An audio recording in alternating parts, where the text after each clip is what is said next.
In the greatest name of Almighty Allah, who is Rahman and Rahim, welcome back to Dr Najam Lectures. In this video, we will talk about how to measure the length of the infant.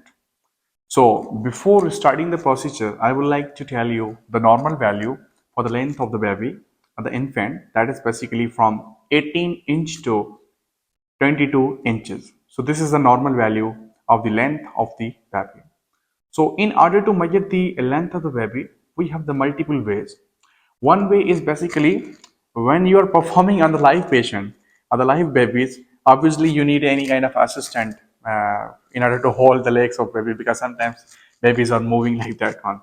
But I'm performing on the tummy, that's why I don't need any kind of assistant. So what you will do, just you will put the head straight like that.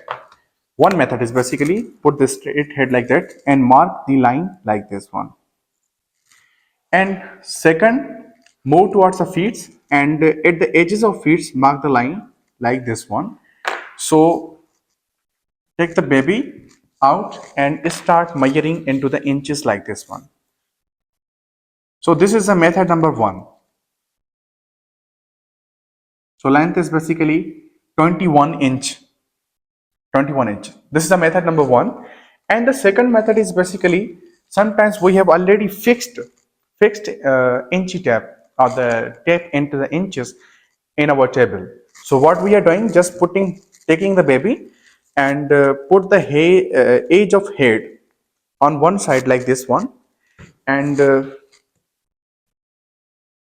edge of feet like that one. Again, you will get the same value. The height is basically 21 centimeter or 21 inches. So these were the two important methods, but sometimes we are using another type of technique if we have the medical device that is basically known as the stadiometer.